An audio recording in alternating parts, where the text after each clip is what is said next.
નમસ્કાર દર્શક મિત્રો, હું આપની સાથે છું રાખી અંજારિયા। સ્વાગત છે આપનું કચ્છ ટીવી ન્યૂઝમાં। તો દર્શક મિત્રો, જોઈએ આજના સમાચારો વિસ્તારથી। અંજાર તાલુકાના વરસાણા પાસે બાઇકની ટક્કરે રસ્તો ક્રોસ કરતી 8 વર્ષીય બાળાનું મોત થયું હતું। મળતી વિગતો મુજબ મૂળ પાટણના હાલે વરસાણામાં રહેતા અને એસએનએફ કંપનીમાં મજૂરી કરતા 30 વર્ષીય રાજેશ ઠાકોરે જણાવ્યું હતું કે તે તેમની પત્ની અને સાળો મજૂરી માટે ગયા હતા। તેમની 8 વર્ષની દીકરી શ્રદ્ધા ઘરે હતી, અન્ય બાળકો સાથે રમતી હતી। દરમિયાન દીકરીનો અકસ્માત થયાની જાણ થતાં તાત્કાલિક હોસ્પિટલમાં પહોંચ્યા હતા, ત્યારે દીકરી રસ્તો ક્રોસ કરતી હતી તે વેળાએ કોઈ અજાણ્યા વાહનના ચાલકે ટક્કર મારી હતી, જેમાં ગંભીર ઇજાઓ થવાના કારણે મોત થયું હતું। બનાવ અંગે અંજાર પોલીસમાં ગુનો દાખલ કરવામાં આવ્યો છે। તાલુકાના વરસામેડી ગામે નર્મદા કેનાલમાં ડૂબી જતા યુવકનું મોત થયું હતું। મળતી વિગતો મુજબ ખારા પસવારિયાના 31 વર્ષીય બીજલ ખાંભલા કોઈ અગમ્ય કારણોસર કેનાલમાં ડૂબી જતા મોતને ભેટ્યા હતા।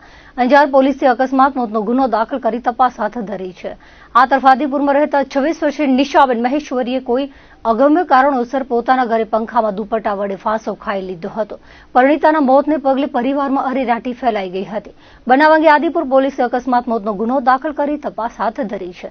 જ્યારે રાપર તાલુકાના ડાવરી નજીક બાઇક સ્લીપ થતા સત્યેન્દ્રસિંહ તોમર નામના યુવાનનું મોત થયું હતું। ભચાઉના રતનપર ખડીરમાં સામજી બેચર વર્ચનના મકાનમાં કામ ચાલતું હતું, જેથી શૈલેન્દ્રસિંહ તોમર અને સત્યેન્દ્ર ત્યાં જ મજૂરી કામ કરીને રહેતા હતા। ટાઇલ્સ ફિટિંગ માટે કટિંગ પટ્ટો લેવા બંને જણા બાઇકથી જતા હતા, ત્યારે ડાવરી રવેચીનગર પહોંચતા વળાંકમાં બાઇક સ્લીપ થઈ હતી, જેમાં ગંભીર ઇજાઓના પગલે ચાલક સત્યેન્દ્રનું મોત થયું હતું, જ્યારે ફરિયાદીને ઇજાઓ થતા સારવાર માટે હોસ્પિટલમાં ખસેડવામાં આવ્યા હતા। નખત્રાણા તાલુકાના જીંદાય ગામની સીમા 220 કેવી લાઇનમાં ચોરી થઈ હતી, જેમાં 2 આરોપીની ધરપકડ કરવામાં આવી હતી। નખત્રાણા પોલીસમાંથી મળતી વિગતો મુજબ મૂળ વડોદરાના હાલે નખત્રાણામાં રહેતા જયની સોમૈયાના જણાવ્યા પ્રમાણે કેપી એનર્જી કંપનીની ગઢસી સબસ્ટેશનથી પાલનપુર બારડી નિરોણા પાવર ગ્રીડ સુધી જતા 220 કેવી વીજ લાઇનના જીંદાય ગામની સીમમાં આવેલ વીજ પોલ વચ્ચે એલ્યુમિનિયમ વાયરની ચોરી કરવામાં આવી હતી। કુલ 400 કિલો વાયરની ચોરી થતા નખત્રાણા પોલીસે ગુનો દાખલ કર્યો હતો। દરમિયાન વિથોડથી ભડલી તરફ શંકાસ્પદ ઈસમો જતા હોવાની બાતમીના આધારે નખત્રાણા પોલીસે નાના વરનોરાના જેદ ઉર્ફે જેલ જુસફ ગગડા અને સાહિલ ઈશા મોખાને ઝડપી લીધા હતા। તેઓ પાસેથી વાયરો મળી આવ્યા હતા, જે ચોરી કર્યાની કબૂલાત આપી હતી। ભુજના ભીડગેટ વિસ્તારમાં રહેતા ઘણી આરબ મોખાનું નામ ખુલ્યું હતું। અંજાર તાલુકાના વરસામેડીની સીમમાં શાંતિધામ સોસાયટીમાં આવેલી સોનીની દુકાનની અંદર ઘૂસેલા શખ્સોએ 1,10,000ના ઘરેણાની ચોરી કરી હતી। અંજારના રામકૃષ્ણ મહાવીર નગરમાં રહેતા શુભમ કમલેશ પાટડિયાએ ફરિયાદ નોંધાવી હતી, જે પ્રમાણે વરસામેડીમાં શાંતિધામ સોસાયટીમાં ગાયત્રી જ્વેલર્સ નામની દુકાન આવેલી છે, જેમાં ચોરી થઈ હોવાની જાણ થઈ હતી। તપાસ દરમિયાન સોનાની કાંસે, સોનાની બુટી, ચાંદીની 80 રાખડી, ચાંદીની 11 મૂર્તિ, ચાંદીની રાધાકૃષ્ણની મૂર્તિ, ચાંદીની 26 ચેન, હાથમાં પહેરવાના ચાંદીના 4 બ્રેસલેટ, ચાંદીની 4 બુટ્ટી, ચાંદીના પેડલ બુટ્ટી, 4 સેટ તેમજ વજન કાંટો એમ કુલ 1,10,000ના દાગીનાની ચોરી થઈ હોવાનું સામે આવ્યું હતું, જેથી અંજાર પોલીસમાં ફરિયાદ નોંધાવતા આગળની કાર્યવાહી હાથ ધરવામાં આવી છે। ગાંધીધામની રેલવે કોલોનીમાં ફરી એક વખત તસ્કરોએ પડાવ નાખ્યો છે અને બંધ મકાનોને નિશાન બનાવ્યા હતા, જેમાં હાલ તબક્કે 94,500ની મત્તા ચોરાઈ હોવાની ફરિયાદ નોંધાઈ છે। રેલવે કોલોનીમાં સંજયકુમાર સિંઘના ક્વાર્ટર નંબર 102માં ચોકીદાર મફાભાઈ પંચાલે ફરિયાદ નોંધાવી હતી, જે પ્રમાણે તેઓ નોકરીથી પરત આવ્યા ત્યારે બંધ મકાનના તાળા તૂટેલા હતા। ફરિયાદીએ ગામની જમીન ઉપર ધિરાણ લીધું હતું, જેના 70,000 લોખંડના ડ્રમમાં મૂકી રાખ્યા હતા, તે તસ્કરો ઉપાડી ગયા હતા। પેટીમાંથી 2 ગ્રામની સોનાની વીટી, મંદિરમાંથી ચાંદીની રુદ્રાક્ષવાળી માળા પણ ચોરી થઈ હતી। આસપાસ તપાસ કરતા ક્વાર્ટર નંબર 588 એમાં રહેતા વિપુલ રમેશ વાઘેલાના મકાનના તાળા તોડી તેમાંથી રોકડ તેમજ ચાંદીના 2 સિક્કા ચોરાયા હતા। વૃદ્ધના રોકડ અને સોનાની વીટી સહિતનો મુદ્દામાલ ચોરાઈ જતા ફોજદારી ફરિયાદ દાખલ કરાવાઈ હતી। ગાંધીધામ એ ડિવિઝન પોલીસે ગુનો દાખલ કરીને આગળની કાર્યવાહી હાથ ધરી છે। ભુજ ખાવડા રોડ પર આવેલા રુદ્રાણી ડેમ કેનાલ જર્જરિત હોવાની રજૂઆત કરવા છતાં તંત્ર દ્વારા કામ કરવામાં આવતું નથી, ત્યારે હરવા ફરવા આવતા લોકો માટે અકસ્માત જો ન બને તે માટે તંત્રએ તાત્કાલિક યોગ્ય કરવું જરૂરી બની ગયું છે। આ અંગે લોરિયા ખાતે રહેતા દિનેશ ભાનુશાલીએ વિગતો આપતા જણાવ્યું હતું કે રુદ્રમાતા ડેમની હાલત બહુ જ ખરાબ છે। રજૂઆતો કરવા છતાં પણ આ ડેમનું સમારકામ કરવા તંત્ર આવતું નથી, તો આ ડેમ વિસ્તારમાં સાફ સફાઈનો પણ અભાવ છે। અંદાજે 4 થી 5,000 ખેડૂતોનો ડેમ છે। જો આ ડેમની તાત્કાલિક મરામત કરવામાં આવે તો ખેડૂતો અને સરકાર બંનેને ફાયદો થાય તેમ છે, તો હાલમાં ડેમની હાલત જર્જરિત છે, જેને લઈને ખેડૂતોમાં રોષ વ્યાપ્યો છે। સિંચાઈ માટે પાણીનો બગાડ થાય છે। જો ડેમની સંભાળ લેવામાં નહીં આવે તો ઉનાળામાં ભૂસ્ય અને પીવાના પાણીની તકલીફ પડી શકે છે, તેવું ઉમેર્યું હતું। રુદ્રમાતા ડેમ તમને આવ્યા છો, પરિસ્થિતિ જોવો છો કે બહુ ધરની હાલત બહુ ખરાબ છે, રિપેર થતો નથી. અમે સરકારને તંત્રને રજૂઆત કરી છે, હજી સુધી મંડળી દ્વારા રજૂઆત કરી છે, છતાં કોઈ રિપેર કરવા માટે આવતો નથી. કારણ કે આ બધું તમે અત્યારે જોઈ શકો છો, ડેમ ઉપર બહુ ખરાબ હાલત છે. અહીંયા બીજો એક ટુરિઝમ વિસ્તાર છે કે છોકરાઓ પણ આવે છે ત્યાં જોવા માટે, પણ આ બધું કોઈ સાફ સફાઈ કોઈ જાતનું છે જ નહીં. બીજી કે અમારો અંદાજિત 4 થી 5 હજાર ખેડૂતનો ડેમ છે, તો એની કેનાલ જુઓ તો એ પણ જર્જરિત છે. તો અત્યારે અમે સરકારશ્રી અને તંત્રને વિનંતી કરીએ છીએ કે આ જલ્દીમાં જલ્દી એનું રિપેરિંગ કામ સમારકામ કરી આપે, કારણ કે ભવિષ્યમાં ખેડૂતોને ફાયદો થાય. અંજારમાં રસ્તાઓ પરના ખાડા તેમજ સફાઈના અભાવ બાબતે નગરપાલિકામાં કોંગ્રેસ દ્વારા વિરોધ નોંધાવવામાં આવ્યો હતો. નગરપાલિકાના કારોબારી ચેરમેન પર નકલી નોટો ઉડાવીને વિરોધ પ્રદર્શન કરાયું હતું. અંજાર કોંગ્રેસ સમિતિના સભ્યો દ્વારા સ્થાનિક રહેવાસીઓની તકલીફ બાબતે રજૂઆત કરવામાં આવી હતી, જેમાં જણાવાયું હતું કે નગરપાલિકા દ્વારા રસ્તા સફાઈ યોગ્ય ન થતા હોવાથી આક્રોશ વ્યક્ત કર્યો હતો. આ રજૂઆત વેળાએ પ્રમુખ પાછલા દરવાજેથી નીકળી જતા કોંગ્રેસના રોષનો ભોગ કચેરીમાં હાજર પાલિકાના કારોબારી ચેરમેન બન્યા હતા.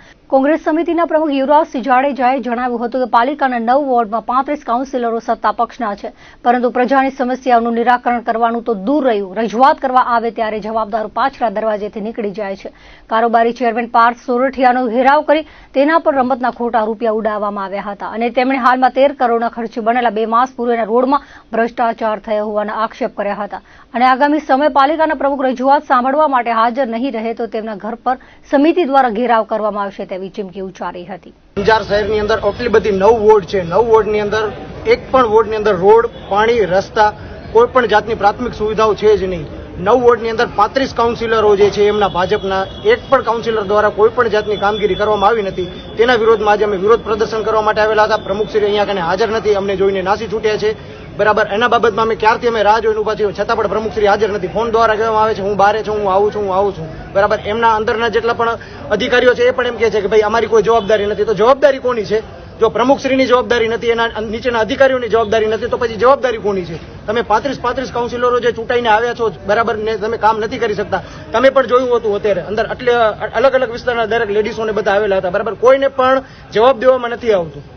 તો આ કઈ રીતે તંત્ર ચલાવી રહ્યું છે? અમે જયારે શાસક પક્ષના નેતાની પાસે ગયા ત્યારે રજૂઆત કરી તો ત્યારે સૌપ્રથમ તો એમને કીધું કે ભાઈ આ અમારો મેટર નથી, આ મેટર છે એ તમે પ્રમુખશ્રીને જાણ કરો. અમે પ્રમુખશ્રીને ફોન કરીને જાણ કરી તો પ્રમુખશ્રી કે હું અત્યારે હાજર નથી, હું અત્યારે બહાર ગામ ગયેલો છું. જ્યારે અમે આવ્યા ત્યારે જ હાજર હતા પ્રમુખશ્રી, છતાં પણ ચાલ્યા ગયા. અને એમના દ્વારા ખાસ કહેવામાં આવ્યું કે ભાઈ આ મારી જવાબદારી નથી. તો આ જવાબદારી કોની છે?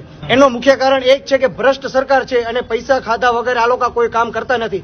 આજે 13 કરોડના રૂપિયા અહીંયા આગળ જે રોડ બનાવવામાં આવ્યો છે, હજી 2 મહિના પણ નથી થયા. બગીચાથી કરી અને વીડી 4 રસ્તા સુધી 13 કરોડના ખર્ચે રોડ બનાવવામાં આવ્યો છે. છતાં પણ અત્યારે તમે હાલો મારી સાથે અને તમે જોવો ખાડા થઈ ગયા છે. તો એ ખાડા થવાનું કારણ શું? જો 13 કરોડના રૂપિયા તમે ખર્ચાઓ કરતા હો અને વરસાદ હજી એટલો બધો અંજાર શહેરની અંદર પડ્યો નથી, છતાં પણ જો ખાડા પડી જતા તો આ ભ્રષ્ટ નથી તો શું છે? તો પૈસાથી જે લોકોને કામ છે ને, તો પછી પૈસા દઈને તમે કામ કરો ને. એટલે અમે આ ખોટી નોટો લઈ અને શહેર કોંગ્રેસના પ્રમુખ દ્વારા જે વિરોધ પ્રદર્શન કરવામાં આવ્યો તો એનું મુખ્ય કારણ આ છે. જો તમે પૈસા લઈને કામ કરતા હો તો પછી પૈસા દઈને કામ કરો ને. આ મુખ્ય ઉદ્દેશ્ય એ જ હતું. જો આવનારા સમયની અંદર જો પ્રમુખશ્રી હાજર નહીં રહે અને અમારી કોઈ પણ ફરિયાદ સાંભળવામાં નહીં આવે તો અંજાર શહેર કોંગ્રેસ સમિતિ દ્વારા હવે એમના ઘર ઉપર જઈ અને એમના ઘરે જઈને પણ અમે આંદોલન કરવા માટે તૈયાર છીએ. કચ્છમાં વરસાદે વિરામ લેતાની સાથે જ ગાંધીધામ મહાનગરપાલિકા દ્વારા શહેરમાં તૂટેલા રોડ રસ્તાઓના સમારકામ માટે ખાસ ઝુંબેશ હાથ ધરાઈ છે. શહેરના તમામ ઝોનમાં રોડ રસ્તામાં પેચવર્ક અને રિપેરિંગ કામગીરી કરાઈ રહી છે. મ્યુનિસિપલ કમિશનરે તમામ ઝોન પૈકી ઈસ્ટ ઝોનના વિવિધ વિસ્તારોમાં ચાલતી રોડ રસ્તા રિપેરિંગની કામગીરીની રૂબરૂ સમીક્ષા કરી હતી. ઈસ્ટ ઝોનના રોડ રસ્તા રિપેરિંગ કામગીરી દરમિયાન નાગરિકો સાથે વાર્તાલાપ પણ કર્યો હતો. મહાનગરપાલિકા દ્વારા બંને ઝોનમાં રોડ રસ્તા રિપેરિંગની કામગીરી કરાઈ રહી છે. દરમિયાન ઝોનના નાયબ મ્યુનિસિપલ કમિશનર, સિટી એન્જિનિયર સહિતના અધિકારીઓ કર્મચારીઓ દ્વારા કામગીરીનું નિરીક્ષણ કરવામાં આવ્યું હતું. મ્યુનિસિપલ કમિશનરની ફેરણી દરમિયાન તેમની સાથે નાયબ મ્યુનિસિપલ કમિશનર, ઈસ્ટ ઝોનના ઇજનેર અને અન્ય સંબંધિત અધિકારીઓ હાજર રહ્યા હતા. કચ્છમાં ભારે વરસાદને કારણે ભુજ શહેરના વિવિધ રોડ રસ્તાઓ ક્ષતિગ્રસ્ત થયા છે. જોકે વરસાદી વિરામ બાદ તાત્કાલિક ધોરણે માર્ગ અને મકાન વિભાગ દ્વારા રસ્તાઓના સમારકામ માટે યુદ્ધના ધોરણે કામગીરી શરૂ કરવામાં આવી છે. કચ્છના મુખ્ય મથક ભુજ શહેરમાં વિવિધ રસ્તાઓને રિપેરિંગ કરવાની કામગીરી પૂરજોશમાં ચાલી રહી છે. ભુજ શહેરના પ્રવેશ દ્વાર નળ સર્કલથી લઈને સ્મૃતિવન તેમજ એન્કર સર્કલ સુધીના રોડના ખાડાઓને ડામરથી પેચવર્ક કરવામાં આવ્યું હતું. વાહન ચાલકોને કોઈ જ મુશ્કેલી ન પડે તે હેતુથી યુદ્ધના ધોરણે આગામી સમયમાં આયોજનબદ્ધ રીતે રોડ રિપેરિંગ અને પેચવર્કની કામગીરી ચાલુ રાખવામાં આવશે. હાલમાં વરસાદથી પડેલા ખાડાઓની સફાઈ કરી તેમાં મેટલિંગ વર્ક અને ડામર વર્ક કરવામાં આવી રહ્યું છે. આ ઉપરાંત યોગ્ય લેવલિંગ થાય તે માટે રોલર સહિતની મશીનરીને કામે લગાડવામાં આવી છે. યુદ્ધના ધોરણે રોડ રસ્તાઓ રિપેર થાય, વાહન ચાલકોને કોઈ જ મુશ્કેલી ના પડે તે ઉમદા અભિગમ સાથે રાજ્યનો માર્ગ અને મકાન વિભાગ કામ કરી રહ્યું છે. ગાંધીધામમાં પશુ અત્યાચાર વિરોધી રેલી યોજાઈ હતી. વિવિધ સંસ્થાઓ દ્વારા પ્રદર્શન કરવામાં આવ્યું હતું, જેમાં પશુઓ પર થતા અત્યાચારને અટકાવવા માંગ કરાઈ હતી. સાથે જ ઉપસ્થિત તમામ નાગરિકોએ બાળકોને પણ પશુઓની કાળજી રાખવા અનુરોધ કર્યો હતો. તેમજ આગામી દિવસોમાં પશુઓ પર અત્યાચાર ન થાય તેનું ધ્યાન રાખવા પણ જણાવ્યું હતું. આ રેલીમાં ભુજ ગૌ સેવા સમિતિ, કચ્છ જીવદયા એમરજન્સી સેવા સમિતિ ભુજ, જીવ સેવા મૂક સેવક સમિતિ ભુજ, પપી કેડલ માધાપર સેવા સંસ્થા ભુજ, જીવદયા સેવા ચેરિટેબલ ટ્રસ્ટ ભુજ, ગઢસીસાના અંબેધામ સેવા સંસ્થાન ભુજ, નવી જથ્થાબંધ શરાબ બજાર ગૌ સેવા સમિતિ ભુજ, જીવદયા જતન સંવેદના પ્રેમી सेवा समिति सहित विविध संस्थाओं जोड़ाई હતી. मैं सबसे पहले धन्यवाद देना चाहता हूं सारे पशु प्रेमियों का और सारी संस्थाएं जो गांधीधाम भुज से भी आई हैं उन सब का, ये सबका मिला जुला प्रयोग मीन्स है, सपोर्ट है. एक अकेला निर्भय फाउंडेशन ने नहीं बल्कि ये सारी संस्थाओं ने मिलकर ये प्रयास किया है और इसे सक्सेसफुल बनाया है. और यही था हमारा उद्देश्य कि पशुओं के प्रति लोगों को अवगत कराएं. निर्भय फाउंडेशन के नाम से संस्था चलाते हैं जो कि सड़क के कुत्ते, बिल्ली और अन्य छोटे पशुओं का मुफ्त में इलाज करता है. क्या आप अपना नंबर दे सकते हैं ऑनलाइन?